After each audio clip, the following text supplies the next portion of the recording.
Hi, courage. Courage is knowing what not to fear. Today is 10th of February 2021. Let us have a quick discussion of all these important articles. Headquarter Hindustan aeronautics limited का है बेंगलुरु में। ये एक नया tiger reserve अभी declare हुआ है। The name is Srivilliputhur Megamalai. This is in Tamil Nadu. Majuli island है, ओनली रिवर डिस्ट्रिक्ट है इंडिया में, ब्रह्मपुत्रा असम में। Kapila Kalam programme for intellectual property literacy and awareness campaign. This is for education intellectual properties. Xuanzang ने विजिट किया था हर्षवर्धन किंग के कोर्ट पे। एंड अगर हम सरफेस से नीचे जाते हैं अर्थ में तो प्रेशर इंक्रीज होता है। आज के सवाल है Deodhar trophy with which sports is the Deodhar Trophy is associated? Which country topped the 2020 Democracy Index global ranking according to the Economist Intelligence Unit? और इस EIEU का हेडक्वार्टर भी कहाँ पर है? इकोनॉमिस्ट इंटेलिजेंस यूनिट का। Which state has launched सांस campaign to reduce infant mortality? प्रधानमंत्री मातृ वंदन योजना है, इसमें अभी 1.7 करोड़ बेनिफिशियरीज हुए हैं। This is a scheme under which union ministry? Tirthankar Parshvanath ji idol is recognised by which symbol? Pampadum Shola national park है, ये लोकेटेड किस राज्य में है? So these are 6 questions for today. आज की वोकैबुलरी है आर्टिकुलेट। आर्टिकुलेट है वो पर्सन, मतलब वो क्लियरली एक्सप्रेस कर रहा है, इजीली अंडरस्टूड है, लैंग्वेज प्रोफिशिएंसी। आर्टिकुलेट। टैक्टफुल का मतलब है हैविंग और showing skill and sensitivity in dealing with others और with difficult issues. Civil servants में टैक्टफुलनेस होना जरूरी है। सैम्बलेंस। सैम्बलेंस मतलब आउटवर्ड अपीयरेंस है, अपरेंट फॉर्म ऑफ समथिंग है। Semblance of normalcy. Scuttle that means to move quickly with small short steps, पीछे की तरफ, especially in order to escape. Courtesy का मतलब होता है showing politeness in one's attitude and behaviour towards other. This is courtesy. So these are vocabulary words for today. If you come across any other important word, write down that word along with its meaning in the comment section down below. आज के topics हैं Uttarakhand disaster. We will talk about the causes, freeze, thaw, weathering. This is frequent raider. This is sniff out COVID-19. Belated but bold government के reforms, editorial, cutting trans fat January 1st. India must return to traditional diplomacy, lead article है। App technology, state of the app technology. Dams and damage, ये फिर से news में आ रहा है काफी, dams और उनका relevance. POCSO doesn't brook dilution, Bengaluru scientist. This is नया ऐप है, Twitter alternative, that is Koo. And this is about this insurance, life insurance. And आज हिंदी में हम देखते हैं संविधान निर्माण के कुछ प्रमुख तथ्य। And this is CSAT solution and these are certain questions. So we are going to talk about all these important articles in next about 35 to 40 minutes. This is The Hindu and this is Indian Express, our reference material. So ये front page है The Hindu का। Disaster अभी तक काफ़ी सारे, यहाँ पे 197 missing है NTPC डैम टनल में। डिगिंग इन, जो रेस्क्यू वर्कर्स हैं वो अपना 100% देते हुए इनको रेस्क्यू करने की कोशिश कर रहे हैं। Crashing rock mass may have caused flood. Now let us talk about some geography. साथी हार्ट बढ़ाना, साथी रे, रेस्क्यू वर्क जो यहाँ पे डिजास्टर में मिसिंग है। नाउ प्लैनेट लैब एक सैटेलाइट डेटा निकाला है 7th of Feb का। इस सैटेलाइट डेटा के अकॉर्डिंग जो कैचमेंट एरिया है, कैचमेंट एरिया मतलब जैसे रिवर बहती है तो रिवर जिस एरिया से पानी कलेक्ट कर रही है वो उसका कैचमेंट एरिया है। तो कैचमेंट एरिया जो था ऋषिगंगा रिवर का, वहाँ एक ग्लेशियर टर्मिनस है अराउंड 5600 मीटर एल्टीट्यूड पे, यहाँ लैंडस्लाइड हुआ। इस लैंडस्लाइड होने से इसने ट्रिगर किया स्नो एवलांच करीब 14 स्क्वायर किलोमीटर का, और इस एवलांच के कारण आ गए flash floods downstream of Rishiganga river में, और इसके कारण ये डिजास्टर हुआ। हाइड्रो पावर प्रोजेक्ट में डैमेज हुआ, rescue work is ongoing. Crashing rock mass may have caused flood, एक रॉक का मास है जो वीकन हो गया था from years of freezing and thawing. Freeze and thaw, पिघलना जमना। May have led to a weak zone, और इससे हुआ फ्लैश फ्लड्स इन चमोली। ये इनिशियल ऑब्जर्वेशन है, scientist of Wadia institute of Himalayan geology suggest. अब ये ज्योग्राफी का कौन सा कॉन्सेप्ट है? हमने ज्योग्राफी फिजिकल पढ़ लिया है क्लास 11th का, वहाँ हमने ये टॉपिक देखा था, फ्रीज थॉ वेदरिंग। वेदरिंग के टाइप्स। सो ये होता है, जैसे यहाँ पे पानी भर गया। अब पानी की प्रॉपर्टी हमें पता है, फ्रीज होने पे एक्सपैंड होता है। अगर पानी इस क्रैक्स में भर गया रॉक में, और वो एक्सपैंड होगा जब टेम्परेचर कम होगा, बिकॉज पानी क्या होगा, लिक्विड टू सॉलिड, आइस बनेगा। आइस बनेगा तो वो एक्सपैंड होगा, तो ये जो क्रैक है ना, ये ब्रॉडन होता जाता है, बढ़ता जाता है। और over the period of time ये जो पूरा है क्रैक इतना बढ़ेगा कि ये चीज डिसलॉज हो जाएगी। This is called freeze thaw. Main process जो फ्रीज थॉ वेदरिंग में होता है कि freeze describe the action of glacial melt water, पिघला हुआ पानी, on joints, cracks and hollows in rock, ऐसे दरारों में घुस जाता है। जब टेम्परेचर फ्रीजिंग पॉइंट में आता है तो वाटर इनसाइड क्रैक्स फ्रीजेस, और वाटर फ्रीज होने पर सॉलिड एक्सपैंड होगा, और इससे ये जो दरारें हैं ये बड़ी होती जाएंगी, और ये दरारें एक समय बाद इतनी बड़ी होगी कि ये कंप्लीटली डिसलॉज हो जाएगी। ये प्रोसेस होती है वेदरिंग की। वेदरिंग का ब्रॉडली देखें हम तो टाइप्स ऑफ वेदरिंग में हम बोल सकते हैं, फिजिकल वेदरिंग होती है। वेदरिंग मतलब टूटना, चट्टान बनी, इनिशियली क्या होता है, इग्नियस रॉक्स बनती है, फिर वो सेडिमेंट्री और मेटामॉर्फिक में कन्वर्ट होती है। तो इग्नियस रॉक्स बनी है मतलब लावा बाहर आया, और इन सब से इग्नियस। अब ये जो रॉक्स बनती है ना, तो इसमें डेन्यूडेशन होता है, वेदरिंग होती है, इरोजन होता है, बहुत सारी चीजें चलती है, दिस जियोमॉर्फोलॉजिकल फिनोमिनन। तो वेदरिंग ना फिजिकल, केमिकल, बायोलॉजिकल हो सकती है। फिजिकल वेदरिंग होती है मतलब जब जैसे विंड ब्लो हो रही है रेगिस्तान में, सूखे इलाकों में हम देखते हैं विंड तेजी से बहती है, और उसके कारण जैसे मशरूम टाइप ऑफ रॉक्स बनती है। विंड ब्लो होती है, small pieces of sand rock होते हैं, इससे क्या होता है, घर्षण होता है, ये लार्ज रॉक को तोड़ते हैं। Water can also get in crack, freeze, break rocks. तो फिजिकल फॉर्म चेंज हो रहा है, that is physical weathering. Chemical हो रहा है, दैट इज एसिड या वाटर के साथ, तो वो केमिकल वेदरिंग। बायोलॉजिकल में ये एनिमल्स वेदरिंग करते हैं। तो ये ब्रॉडली 3 टाइप्स हो सकते हैं। हमें इसको और डिटेल में पढ़ना है, तो let's go to this 11th class chapter number 6 geography. यहाँ बड़े अच्छे से दिया है, ये चैप्टर भी हमने पढ़ा है, have a look at playlist. Weathering, weathering क्या होती है, element of weather, climate on earth material, on site, in situ and ex situ weathering होती है, ये हमने देखा था climatic regime. Then chemical weathering, physical weathering, biological activity and weathering, फिर इससे एक्सफोलिएशन होता है, सिग्निफिकेंस ऑफ वेदरिंग क्या है, etcetera. So go through this playlist, this chapter number 6, इस वीडियो को फिर से देखिए and prepare this note. Prepare a note on the phenomenon of weathering. What is weathering? Weathering और erosion में difference भी पता होना चाहिए. So this is the first question for today. Second है Supreme Court relief from arrest for this media. Media में अपनी बात कहने पर. This is again journalist.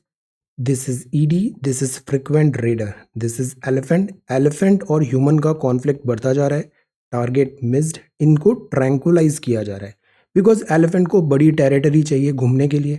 Many a times elephant आ जाता है ह्यूमन सेटलमेंट में, और इससे कोलिजन हो जाता है। एलिफेंट आके कई बार क्रॉप लॉसेस भी होता है, एग्रीकल्चरल फील्ड को डिस्ट्रॉय कर देता है। एनिमल यूजुअली अकेला नहीं होता एलिफेंट, इनका एक पूरा हर्ड होता है। एलिफेंट बहुत इंटेलिजेंट एनिमल है। सो यहाँ पे ये क्लैशेस हो रहे हैं। Target missed. Then this is army. This is again animal, हमारा best friend. This is dog. Army raises a specialist unit to sniff out कोविड-19। डॉग्स होते हैं ना, ये काफ़ी इंपॉर्टेंट रोल है इनका सेफ्टी एंड सिक्योरिटी। कई बार आर्मी में सिक्योरिटी पर्पजेस के लिए ये डॉग्स यूज़ होते हैं। दे एक्सप्लोजिव को डिटेक्ट कर लेते हैं, या फिर इलीगल कोई ड्रग्स हैं उनको डिटेक्ट कर लेते हैं, या फिर थीफ है, कोई भी आउटलॉ है, उसको चेस करने पर ये डॉग हेल्प करते हैं। So they are an important pillar, important part है हमारी सिक्योरिटी एंड दिस पूरे एस्टैब्लिशमेंट का। अब डॉग्स एक और ड्यूटी कर रहे हैं कि ये स्निफ आउट कर सकते हैं कोविड-19 को। ये कैस्पर और जया है, first dogs train to detect the viral infection among personal. Excellent. No new कोविड-19, this is good news. Now ये एडिटोरियल है, belated but bold. Now see, एक चीज हम कंटिन्यूअसली देख रहे हैं कि सरकार की आमदनी तो हो नहीं रही है और खर्चे बढ़ते ही जा रहे हैं, पैसे आ नहीं रहे। अब इस दोनों के डिफरेंस को भरने के लिए सरकार को बार बार उधार लेना पड़ रहा है, बोरो। तो फिस्कल डेफिसिट हो रहा है। ऑल्दो फिस्कल डेफिसिट हम कैपिटल एक्सपेंडिचर में फोकस कर रहे हैं, but fiscal deficit is there because of कोविड-19। हमने एफआरबीएम के जो रूल्स हैं फॉर टाइम बिंग उसको साइडलाइन कर दिया है, बट ऐसा ज़्यादा टाइम तक तो चलेगा नहीं। हमको हमारी इनकम जनरेट करने की ज़रूरत है, पैसे कमाने की। तो गवर्नमेंट रेवेन्यू कैसे जनरेट करेगा? Belated but bold, execution will be critical for the strategic disinvestment policy unveiled in the budget. Government strategic disinvestment कर रहा है, but planning is one thing, execution is another thing. Government का जो revenue है वो आता है या तो टैक्स से, इनकम टैक्स होता है, कॉर्पोरेट टैक्स होता है, डायरेक्ट टैक्सेस और इनडायरेक्ट टैक्सेस होते हैं जिसमें जीएसटी प्रोमिनेंट है। इस टैक्स का कॉम्प्लायंस करें बिकॉज इंडिया में tax to GDP ratio is very poor, लोग टैक्स नहीं देते हैं, तो टैक्स कॉम्प्लायंस होना जरूरी है। जीएसटी के जो लूप होल्स हैं उसको भी प्लग इन करें, तो इससे रेवेन्यू जनरेट होगा ज़्यादा। दूसरा, नॉन टैक्स रेवेन्यू जनरेट करें, जैसे डिसइन्वेस्टमेंट कर रही है। डिसइन्वेस्टमेंट मतलब सरकार का इन्वेस्टमेंट था पीएसयूज में एट्सेट्रा, बैंक्स में, इसको वो डिसइन्वेस्ट करेगी, बेचेगी प्राइवेट सेक्टर को और उससे पैसे जनरेट होंगे। अब द हिंदू में इस एडिटोरियल में यूजुअली अगेन हिंदू काफ़ी क्रिटिकल होता है इन सब चीज़ों पे, बट हिंदू ने इसको काफ़ी अच्छा टेक बताया है। इकोनॉमिस्ट भी बोल रहे हैं, काफ़ी प्रोमिनेंट इकोनॉमिस्ट, कि ये जो राइट नाउ जो स्ट्रैटेजी है कि गवर्नमेंट अपना प्रेजेंस कम करे, it's a good idea. Large scale monetisation होगा गवर्नमेंट सेक्टर एसेट्स का। वास्ट ट्रैक्ट ऑफ लैंड, सरकार के पास कितनी लैंड है, रेलवेज के पास कितनी सारी लैंड है खाली पड़ी हुई है, उसको मोनेटाइज करें। And is banking on disinvestment receipt of this much amount of money, तो इससे पैसे आएंगे। स्ट्रैटेजिक सेल है entities such as Air India and BPCL का। एलआईसी है, इसका भी आईपीओ आएगा, लिस्टिंग होगी। तो इससे क्या होगा? बोल्स्टर होगा रेवेन्यू किटी। प्रॉमिस जो है प्राइवेटाइज करने का दो पब्लिक सेक्टर बैंक को भी और जनरल इंश्योरेंस कंपनी को भी इस साल में। आत्मनिर्भर भारत पैकेज जो है सरकार का, गवर्नमेंट एग्जिट करेगी all business on non strategic sector. आपको याद है शुरू में जब हमारी इकोनॉमी को बनाना था तो हम कैपिटल वे में बनाए या फिर हम सोशलिस्ट बनाए, तो हमने मिक्स्ड फॉर्म ऑफ इकोनॉमी बनाया। हमारे यहाँ दिस यूएस भी है, यूएसएसआर भी है, मतलब कैपिटलिस्ट भी फीचर्स हैं और हमारे यहाँ प्राइवेट प्रॉपर्टी भी है और गवर्नमेंट का प्रेजेंस भी है। तो जो नॉन स्ट्रैटेजिक सेक्टर हैं वहां से गवर्नमेंट हट जाए, ये बात है नॉन स्ट्रैटेजिक सेक्टर में, with only a bare minimum presence in 4 broad sector.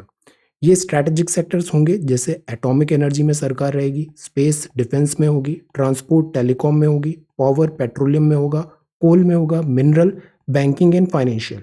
तो इन स्ट्रैटेजिक सेक्टर में गवर्नमेंट रहेगी, बट जो दूसरे नॉन स्ट्रैटेजिक सेक्टर है गवर्नमेंट शुड ग्रेजुअली वहां से पुल आउट करना है। 1991 का जो एलपीजी रिफॉर्म्स हैं उसमें भी गवर्नमेंट पॉलिसीज में ये हाईलाइट था। Apart from raising precious revenue, the sale or closure of such firms will help Exchequer stop throwing good money after bad and funnel it into more productive endeavor। जैसे हम air India की बात करते हैं, air India एक white elephant बन गया था, इसमें जितना भी पैसा लगाओ रिकवरी होती नहीं है और पैसा और डूब जाता है। सो इससे टैक्स पेयर का मनी भी लॉस हो रहा है। तो इट इज़ गुड कि सरकार यहाँ से ग्रेजुअली बाहर आए और इसको सेल करे, ताकि एक तो मनी जनरेट होगा, दूसरा पैसे का वेस्टेज भी कम होगा। टैक्टफुल होना ज़रूरी है, यहाँ पे टैक्टफुल एग्जीक्यूशन करें, ये क्रिटिकल होगा dealing with the usual pockets of resistance that would crop up. Because again reforms होते हैं, प्राइवेटाइजेशन होते हैं, तो इससे प्रोटेस्ट भी होगा, बिकॉज सारे सारे सेक्शंस को सेम टाइप में बेनिफिट नहीं मिलेगा, so there would be some resistance. Employment losses भी होते हैं प्राइवेटाइजेशन करने पर, तो इस रेजिस्टेंस को टैक्टफुली टेकल करना पड़ेगा। सिंगल कंट्रोवर्शियल ट्रांजैक्शन अगर फेल होता है तो वो स्कट्टल कर देगा मोमेंटम, मतलब वापस हम बैक टू जीरो हो जाएंगे अगर हम इसको प्रॉपरली एग्जीक्यूट नहीं करें। द आइडिया इज कि ये पूरा जो पॉलिसी है, स्ट्रैटेजी है, इससे फ्रूटफुल रिजल्ट्स आ सकते हैं, डिसइन्वेस्टमेंट से लॉन्ग टर्म बेनिफिट्स भी हो सकते हैं, बट इसका जो एग्जीक्यूशन है वो बहुत ही टैक्टफुली करने की ज़रूरत है। Belated but bold. This is cutting trans fat. पिछले कुछ दिनों से हम इसे कॉन्टिन्यूसली देख रहे हैं, cutting trans fat. Trans fat मतलब this is very bad for your body. Healthier substitute होना चाहिए without any change in the taste और cost of food. Trans fat basically आते ही क्यों है? बिकॉज ये थोड़ा टेस्ट ज़्यादा अच्छा आता है इनमें और ये चीप भी होते हैं, तो मैन्युफैक्चरर इसको बनाने के लिए टेंड करते हैं। बट हेल्थ का इसमें रिस्क है, कॉस्ट है।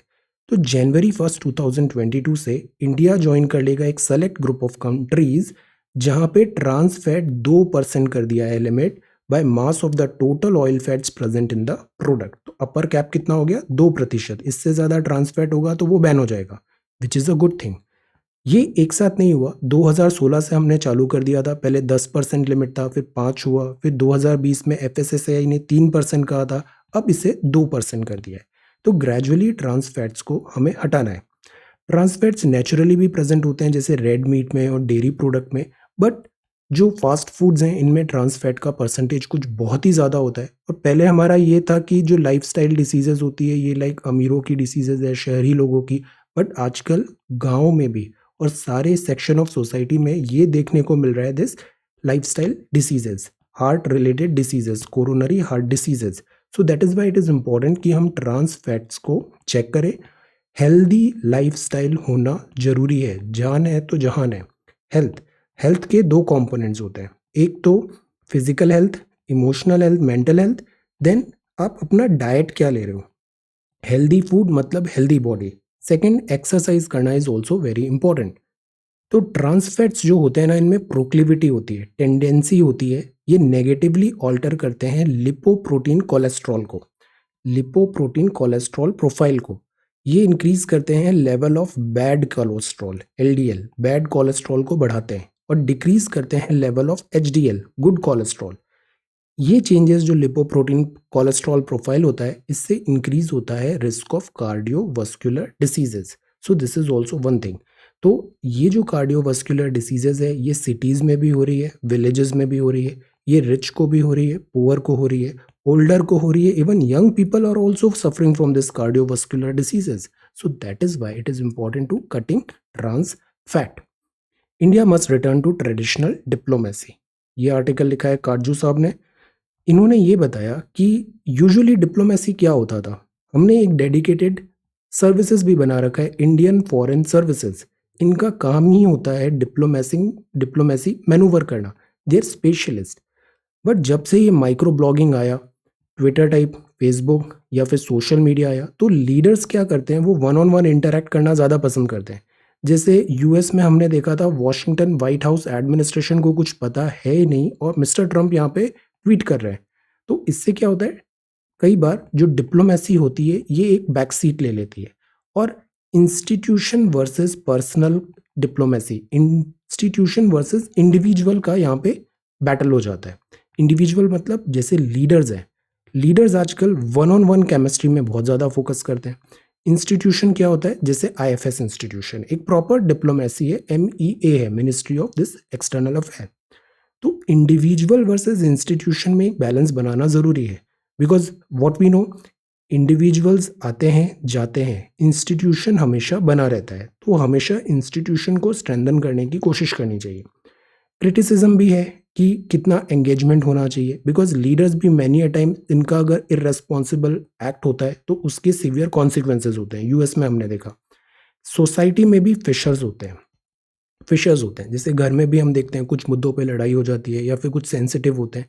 तो what we do, we try to avoid trouble. जो मॉन्गरस होते हैं वो इन सोसाइटी के जो फिशर्स हैं, हमारे जो फिशर्स हैं, जहाँ पे सेंसिटिव है, जहाँ पे अक्सर लड़ाई की चांसेस हैं, उनको ये फीड करते हैं, और वेस्टेड इंटरेस्ट भी होते हैं इनके। ये फिश करना चाहते हैं ट्रबल्ड वाटर, जैसे गेम ऑफ थ्रोन्स में है ना, chaos is a ladder, so they create this chaos, then उसमें फिर इनका पर्सनल ग्रोथ होता है। तो this is also one thing. Seek attention, India को इसमें टेकल करना बहुत ज़रूरी है, प्रूडेंटली टेकल करें, because India is a country, हम किसी इंडिविजुअल के लेवल पे आके नहीं रिएक्ट कर सकते। सो this is important, India tackle करे इन सब चीज़ों को प्रूडेंटली। जो इंटरनेशनल सेलिब्रिटीज़ भी हैं, आपको भी मैं एक ट्रेंड बताता हूँ। इंडिया में जो पॉपुलेशन है ना, वो 1.3 बिलियन पॉपुलेशन है, 1.4 बिलियन पॉपुलेशन है। अब ये बहुत बड़ा नंबर है। हमारी टक्कर का केवल एक ही और कंट्री है, वो है चाइना। चाइना में पर ये सब चीज़ बैन है, ट्विटर बैन है, यूट्यूब बैन है, गूगल बैन है, ये सब चीज़ बैन है। तो इन सबको एक बड़े नंबर ऑफ फॉलोअर्स कहाँ से मिलेंगे, इन सबको एक बड़ा नंबर ऑफ दिस रेवेन्यू कहाँ से मिलेगा, मास, बिकॉज सोशल मीडिया में नंबर्स बहुत मायने रखते हैं, टेंडेंसी। तो ये नंबर मिलेगा इन्हें इंडिया से, तभी आप देखना अभी इंटरनेशनल सेलिब्रिटीज एंड ऑल अचानक ये काफ़ी हिंदी रीजनल लैंग्वेजेस इनमें इनको काफ़ी इंटरेस्ट आ रहा है, इंडिया के मैटर्स में भी काफ़ी इंटरेस्ट आ रहा है। Y?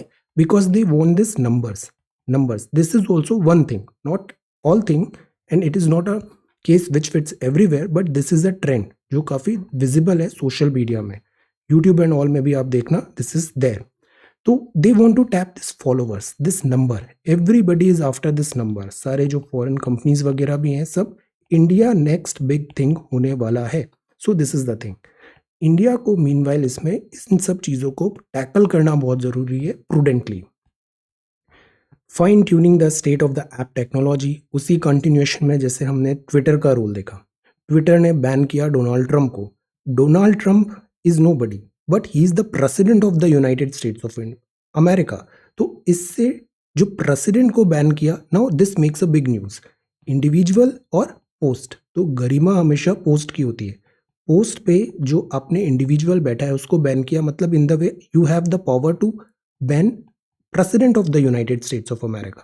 So this is a very scary thing. तो fine tuning the state of the app technology. अब जैसे ट्विटर है, ट्विटर का भी आगे एक ऑल्टरनेटिव कुछ इंडियन यहाँ पे ट्राई कर रहे हैं, द नेम इज को, आगे देखते हैं। सो द थिंग इज, ये जो टेक्नोलॉजी प्लेटफॉर्म है इंडिया के, इनको यूज करें to improved public services and user confidence. जितने ऐप्स होते हैं, I keep on saying this, आपके मोबाइल में आपने इतने ऐप्स इंस्टॉल कर रखे हैं, ऐप सारा मेमोरी भी ले लेता है, मोबाइल हैंग होता है, आप एक बार उसको चेक करो क्या वो स्पाईवेयर तो नहीं है, क्या यहाँ प्राइवेसी का इशू नहीं है। आपने एक पर्टिकुलर ऐप को अपने सारे कॉन्टैक्ट्स पढ़ने के लिए बोल दिया, अपने सारे एसएमएस पढ़ने को बोल दिया, अपनी गैलरी के सारे फोटोज से आप शेयर कर रहे हो, अपने सारे कॉल डिटेल्स शेयर कर रहे हो, अपनी सारी GPS location, wifi, calling, everything you are sharing with that app. Why? This is spyware.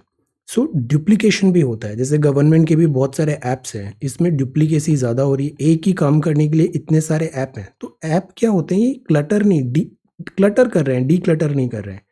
Data जो होता है वो सेंट्रलाइज्ड हो तो रिस्क होती है, डिसेंट्रलाइज्ड हो तो उसमें रिस्क कम होती है। Bottom to up structured law बनाना ज़रूरी है और मॉनिटरिंग करना ज़रूरी है इन सारे ऐप्स का।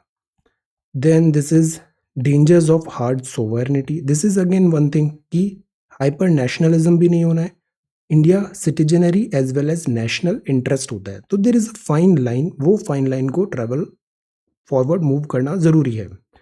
डैम एंड डैमेजेस, ये काफ़ी इंपॉर्टेंट आर्टिकल है। Dam and damages, see dams, river flow हो रही है, रिवर का फ्लो वाटर अनइवन होता है, कई बार फ्लड आ जाता है, कई बार ड्राई आ जाता है। तो हमने सोचा क्यों ना यहाँ पे एक डैम बना के एक ऐसा एक बफर बना दे, जिसमें जब ज़्यादा पानी होगा तो पानी स्टोर हो जाएगा, जब कम पानी होगा तो इससे हम रिलीज करके कॉन्टिन्यूटी बनाए रखेंगे। तो इस तरीके से हमने डैम्स बनाना चालू किया।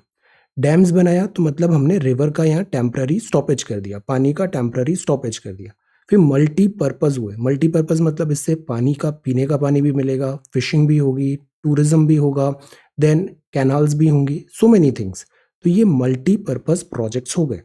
शुरू में ये काफ़ी प्रॉमिसिंग दिखे, बट बाद में यहाँ प्रॉब्लम ये आया, एक तो एनवायरनमेंट बहुत डैमेज होता है, बहुत सारा एरिया डूब में चला जाता है, डूब जाता है, वहाँ का फॉरेस्ट, लैंड सब डूब जाती है। फिर वहाँ के जो लोग हैं उनको रिहेबिलिटेट करना, रीलोकेट करना, इसमें इमोशनल कॉस्ट भी आती है और फाइनेंशियल कॉस्ट भी आती है। तो ओवरऑल क्या ये डैम्स बनाना यूटिलिटेरियन है? उत्तराखंड गवर्नमेंट और स्पेशली हिमालय में Uttarakhand government continues to ignore evidence, ये लिखा है, hydro power projects because this is a fragile region. और इस डैम्स ने डिजास्टर्स को एग्जर्बेट कर दिया, बढ़ा दिया। इलीगल माइनिंग होती है, यूज होता है explosive for digging tunnels, roads build हो रही है, चार धाम। तो डैम्स जो हैं, क्या ये विक्टिम है? डैम टूट गया, क्या ये विक्टिम था डिजास्टर का, या फिर डैम ने इस डिजास्टर को एम्पलीफाई कर दिया? चोपड़ा कमेटी आई थी 2014 में, उसने भी यही बात किया था कि जो डैम्स है ना वो एग्जर्बेट कर देते हैं डिजास्टर्स को। अब इस स्टेट में बात करें तो ये अर्थक्वेक रिस्क है, सेसमिक जोन 4 और 5 में ये लाई करता है। हिमालयन ग्लेशियर्स ऑलरेडी रिसीड कर रहे हैं, ग्लोबल वार्मिंग, डिसइंटीग्रेट हो रहे हैं, टूट रहे हैं as a result of climate change. Himalaya में स्नो कवर भी थिनिंग हो रहा है। तो क्या पूरे इस कॉन्टेक्स्ट में ये जो डैम्स बनाने की स्ट्रैटेजी है, is it a good strategy, is it a wise decision?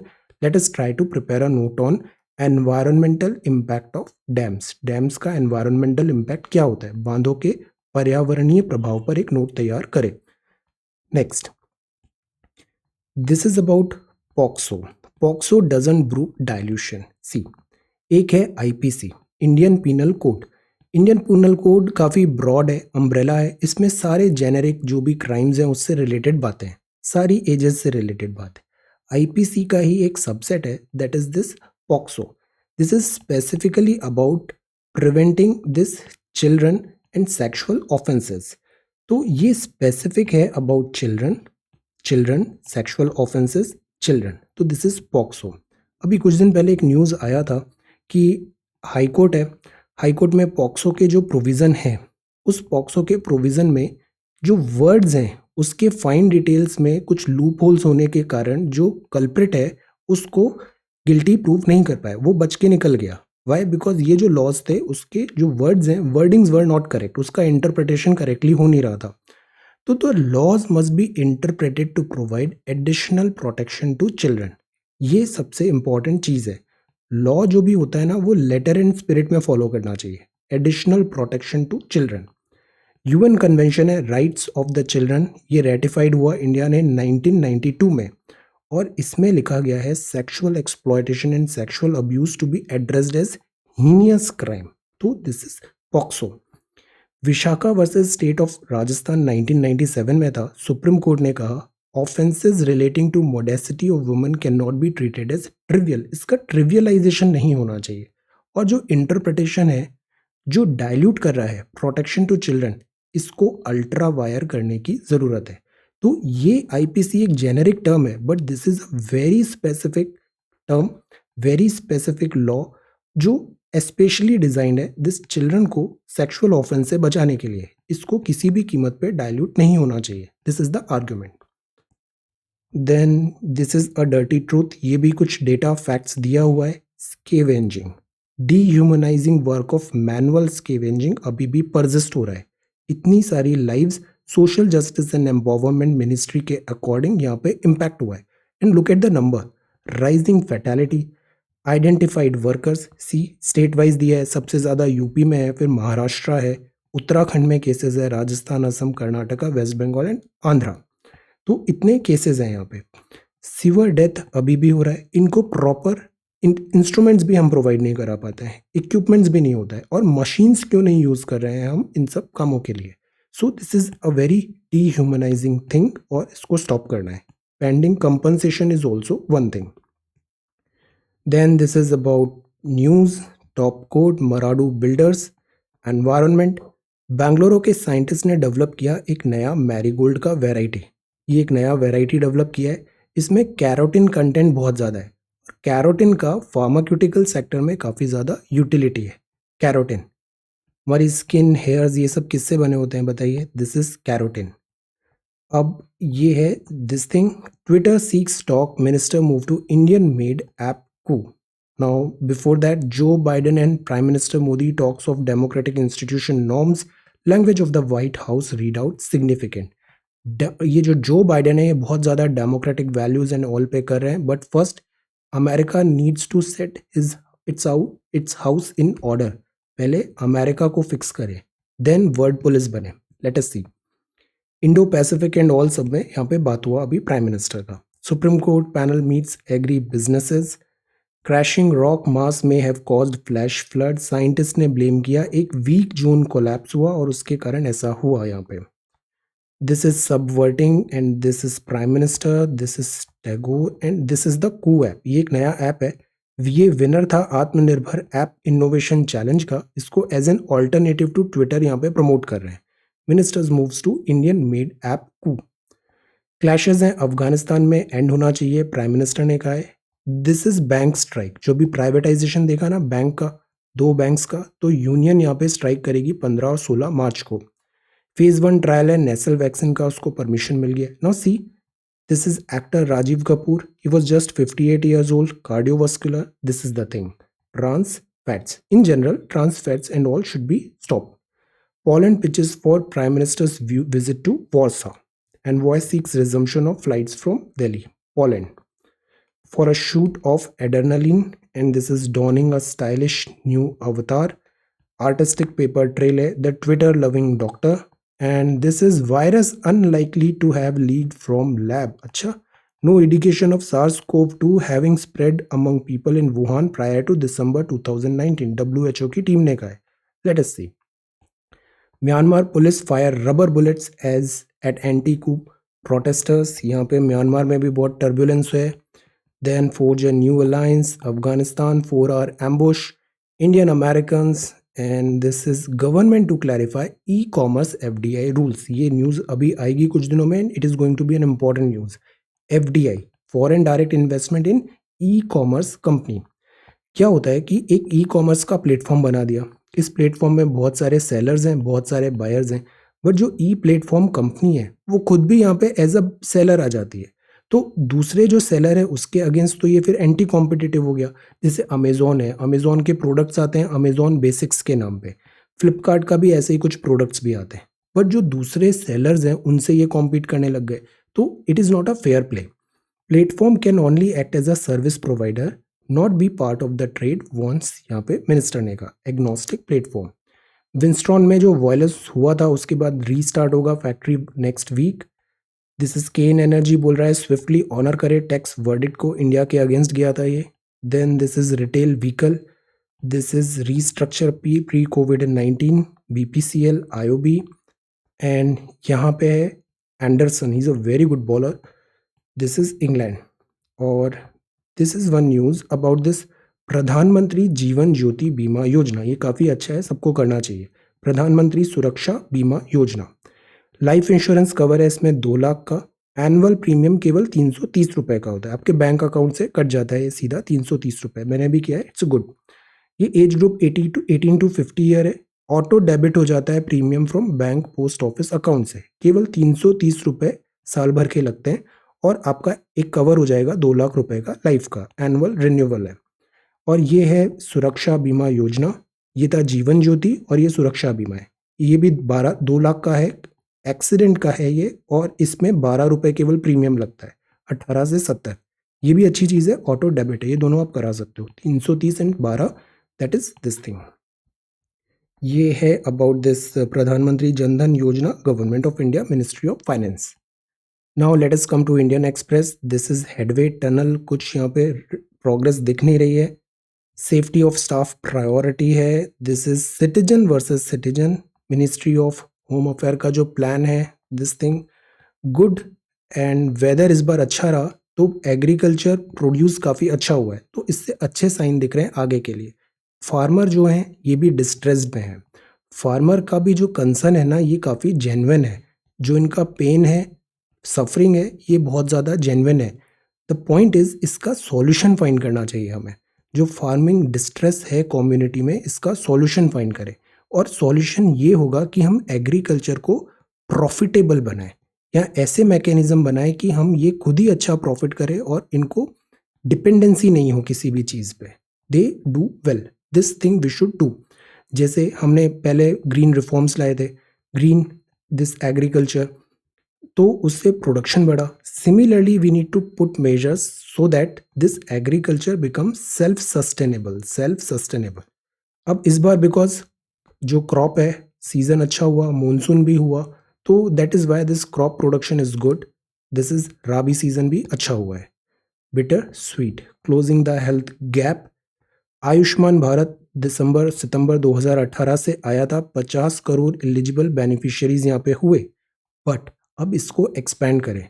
काफ़ी सारी जो प्रॉब्लम है ना, वो क्या होती है, एक तो डॉक्टर हंटिंग होता है, कई बार इरेशनल ट्रीटमेंट होता है, अनसर्टेनिटी है, डॉक्टर अच्छे मिल नहीं पाते, इरेशनल ट्रीटमेंट हो जाता है, और वो भी अनक्वालिफाइड मेडिकल प्रैक्टिशनर से. कई बार ड्रग्स और उसकी इनेबिलिटी है, हाई एंड डायग्नोस्टिक नहीं हो पाता है, कॉस्ट बहुत ज़्यादा है आउट पेशेंट ट्रीटमेंट का. तो are catered under Ayushman Bharat. Out of pocket expenditure will continue before a patient needs hospitalisation. So overall जो हेल्थ केयर है, इसमें हमें प्राइमरी, सेकेंडरी, टर्जरी सारे लेवल पे this government need to do better. Parliament का homework है, स्क्रूटिनाइज करें constitutionality of bills. Then learn about the neighbour. For Pakistan, India's past serve as a guide. और for India Pakistan's present could be an example and a warning. Then this is the world news. UAE ने ऐसा अपना एक space craft भेजा है, orbit अभी कर रहा है, ये मार्स में हिस्टोरिक फ्लाइट है, लेट अस सी। प्रचंड इंडिया का दिस हेल्प मांग रहे हैं। इंडिया नेपाल के डोमेस्टिक मैटर्स में बोलना बंद कर दिया है। Corona virus unlikely to have leak from China lab. ये ग्लेशियर लेक्स हैं, इसका मैं पीडीएफ बना के आपको सेंड कर दूंगा। इसमें ग्लेशियोलॉजिस्ट ने और डिटेल में बात किया है कि कैसे ये ग्लेशियर लेक्स पॉसिबली जो डिजास्टर हुआ उसका क्या रीजन है, रिस्क एंड सॉल्यूशन। गुजरात की 2 चाइल्ड पॉलिसी है, ATC upgrade Kolkata, offshore funds ETFs and crude फिर से 60 मार्क क्रॉस कर गया है। This is not at all good news, इससे हमारा डेफिसिट बढ़ेगा, खर्चा बहुत ज्यादा हो जाएगा। So this is the thing. आज हम देखते हैं संविधान निर्माण में कुछ इंपॉर्टेंट पॉइंट्स। पहली बैठक की अध्यक्षता प्रथम और अंतिम अस्थायी अध्यक्ष डॉक्टर सच्चिदानंद सिन्हा ने की थी। इंडिया आज़ाद हो गया, कैबिनेट मिशन भी आया था, उसमें कॉन्स्टिट्यूएंट असेंबली की बनाने की बात थी। तो प्रथम में एक अस्थायी अध्यक्ष थे और फिर इसके बाद एक अध्यक्ष बाद में चुना गया। तो ये थे डॉक्टर सच्चिदानंद सिन्हा। और इनके बाद फिर 11 दिसंबर 1946 को डॉक्टर राजेंद्र प्रसाद को संविधान सभा कॉन्स्टिट्यूशनल असेंबली का परमानेंटली दिस अध्यक्ष चुना गया, प्रोटेम स्पीकर, देन फिर this permanent speaker. Jawaharlal Nehru ji ने 13 दिसंबर 1946 को संविधान सभा के सामने उद्देश्य का प्रस्ताव प्रस्तुत किया। उद्देश्य मतलब this objective resolution and all. सभा ने उद्देश्य प्रस्ताव को 22 जनवरी 1947 को पारित कर लिया। 29 अगस्त 1947 को प्रारूप समिति गठन डॉक्टर भीमराव अंबेडकर के नेतृत्व में किया गया। कॉन्स्टिट्यूशन में ड्राफ्टिंग कमेटी के आप हेड थे, आपने स्पीयर हेड किया दिस कॉन्स्टिट्यूशन को बनाना। इसके अध्यक्ष डॉक्टर भीमराव अंबेडकर जी थे। सदस्य में Gopalaswami Ayyangar, Mohammad Saadulla, Kanhaiya Lal, Manik Lal Munshi, A K. Ayyar, B L. Mittal, D P. Khaitan थे। भीमराव अंबेडकर जी की अध्यक्षता में संविधान का प्रारूप तैयार हुआ, ड्राफ्ट। फिर उन्हें भारतीय संविधान का जनक कहा जाता है। भारतीय संविधान सभा का संवैधानिक सलाहकार कौन थे? बेनेगल नरसिंह राव, इनको नियुक्त किया गया। अनुसूचित जनजाति की संख्या करीब 23 थी और महिला सदस्यों की संख्या 9 थी। 114 दिन तक इस जो ड्राफ्ट था इस पे चर्चा हुई। 48 में 26 नवंबर 1949 को संविधान के प्रारूप को अध्यक्ष ने साइन किया और नागरिकता, निर्वाचन और अंतरिम संसद तत्काल प्रभाव से लागू हो गया। तो इसलिए ये दिन इंपॉर्टेंट है, 26 नवंबर 1949। फिर 26 नवंबर 1950 को कंप्लीटली वो फिर हमारा इनेक्ट होगा। भारत में गणतंत्र दिवस इसलिए मनाया जाता है। भारतीय गणतंत्र के प्रथम राष्ट्रपति के उम्मीदवार डॉक्टर राजेंद्र प्रसाद थे। जवाहरलाल नेहरू जी ने इनका प्रस्तावित किया था और सरदार पटेल जी ने इनका समर्थन किया था। 24 जनवरी 1950 को संविधान सभा की आखिर बैठक होगी और इस तरीके से 2 साल 11 महीने 18 दिन में हमारा कॉन्स्टिट्यूशन बनेगा, कॉन्स्टिट्यूशन ऑफ इंडिया। भारतीय संविधान में टोटल 64 लाख रुपए खर्च हुए थे। HBI अयंगर विधानसभा के सचिव थे। अगर आप 2022 ऑनवर्ड प्रिपेयर कर रहे हैं तो संविधान सभा का, राज्यसभा का एक बड़ी अच्छी प्लेलिस्ट है, I have shared that in Telegram, just go through it. उसको रोज थोड़ा एक एक वीडियो देखिए, 10 वीडियो हैं उसमें, बहुत अच्छे इंसाइट्स मिलेंगे आपको कॉन्स्टिट्यूशन के। फिर आप कॉन्स्टिट्यूशन पढ़ोगे ना तो आपको समझ में आएगा, वो हिंदी में भी है और इंग्लिश में भी है। तो do this thing, 1 video watch it every day, 10 days में वो कंप्लीट हो जाएगा। संविधान निर्माण एंड तथ्य, इससे क्या होता है, विजुअलाइजेशन बहुत अच्छा होगा, आपको समझ में आएगा कि आर्ग्यूमेंट्स क्या थे, काउंटर आर्ग्यूमेंट्स क्या थे, ये बनाए फंडामेंटल राइट्स तो क्यों बनाए, क्या डिबेट था, क्या डिस्कशन था। You will get a very good insight. So do this exercise. ये कल के प्रश्नों के सवाल हैं। सी, बड़े आसान होते हैं ये वाले सवाल। इसमें ABC का आपको टाइम दिया है, तो इनका एक दिन का वर्क निकालना है। 1/24, 1/30, 1/40। तो इन टोटल कितना हो गया? 1/10। ये एक दिन का वर्क हो गया। आखिर 4 दिन में C चला गया तो A और B ने काम किया। तो आखिर 4 दिन में केवल A और B ने काम किया। तो A और B एक दिन में कितना काम करते हैं? 1/24 प्लस 1/30, और ये 4 दिन तक काम करेंगे तो 4 दिस 3/10। अब जो बचा हुआ काम था, आखिर 4 दिन में इतना काम हुआ, बट जो बचा हुआ काम था, बचा हुआ कितना हुआ? 7/10, दिस माइनस 1 माइनस दिस, तो 7/10। ये जो 7/10 वर्क था, इसमें A ने भी काम किया, B ने भी काम किया, C ने भी काम किया। तो कितने दिन लगे? 7 डेज लगे। अब 7 दिन ये हो गए, 4 दिन केवल ए और बी ने काम किया 7 दिन, ए और बी और सी ने काम किया, तो टोटल कितने दिन हो गए? 11 दिन। ये बड़ा आसान है। जब भी ऐसे दो चीज़ देते हैं ना, इनका फॉर्मूला होता है ए क्रॉस बी अपॉन ए प्लस बी। 45 दिया हुआ है, put it in this and 21.17। फॉर्मूले से नहीं करना है तो फिर इसका भी 1 यूनिट का निकालिए, देन उसको ऐड करिए, फिर टोटल निकाल के ये मल्टीप्लाई करिए, आ जाएगा ये। 3 मैन 4 वुमेन 6 चिल्ड्रन है, 7 दिन में काम करते हैं। लेट अस अज्यूम वुमेन का 1 डे वर्क x है, तो मैन का कितना हो गया? Women does double the work का मैन, तो मैन का x/2 हो गया। और child does half the work का मैन, मतलब x/2 का भी हाफ, दैट इज x/4। तो वुमेन अगर x है तो मैन उसका हाफ है और चिल्ड्रन उसका 1/4 है। ठीक है, तो ये फर्स्ट हमारा इक्वेशन बन गया कि women is x, man x/2 half और चाइल्ड 1/4 है। अब इस टोटल को ऐड कर देते हैं, तो एक दिन का काम आ जाएगा कि सबने इतना इतना काम किया। यहाँ पे दिया ना 3 मैन 4 वुमेन 6 चिल्ड्रन 7 डेज में कर रहे हैं, तो 3x/2 4x 6x/4 इज 1/7। अब 7 दिन में काम कंप्लीट करना था, तो एक दिन में कितना काम करना पड़ेगा? 1/7। और यहाँ से x की वैल्यू आ गई 1/49, है ना। यहाँ पे पुट करेंगे इक्वल 1/7, तो x इज इक्वल टू 149। अब 1 women can complete work in 49 days. एक ही वुमेन है तो 49 डेज लगेंगे। तो हमें अगर 7 दिन में कंप्लीट करना है तो कितनी वुमेन लगेगी? 7 into this 7, that is equal to 49। तो वुमेन रिक्वायर्ड मतलब 7, यहाँ पे ये नंबर आ जाएगा। So the answer is 7। How many women alone can complete the work in 7 days? So this is 7। आज की सवाल है, एक गैरिसन है, आर्मी गैरिसन है, 2000 मैन है, प्रोविजन उनके पास खाने पीने का 54 दिन का सामान है। 15 दिन एंड होता है तो रीइंफोर्समेंट फिर आ जाती है और लोग आ जाते हैं। तो it is now found that provision will last only for 20 days more. तो आपको बताना है ये रीइंफोर्समेंट कितने लोगों की आई। पहले इतने लोग थे, 54 दिन का खाना था, 15 दिन होने के बाद और लोग आ गए, तो अब केवल 20 दिन का खाना बचा। आपको बताना है कितने लोग और आए। A can finish a work in 15 दिन, B can do the same work in 12 दिन, B work for 8 days and left the job. अब जो बचा हुआ काम है वो ए को करना पड़ेगा। तो in how many days A alone can finish the remaining work? P Q R 3 है, ये जॉब करते हैं 12 दिन together.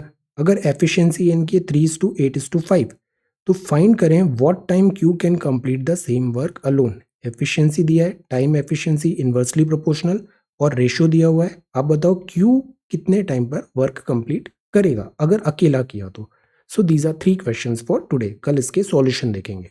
So this is CSAT निर्माण संविधान निर्माण, this is Bangalore, Twitter, insurance, dams and damages, app, traditional diplomacy, transfats, belated but bold, and this is geography. So this is 10th of February 2021. Thank you so much for watching this video. Take care, study well and be safe.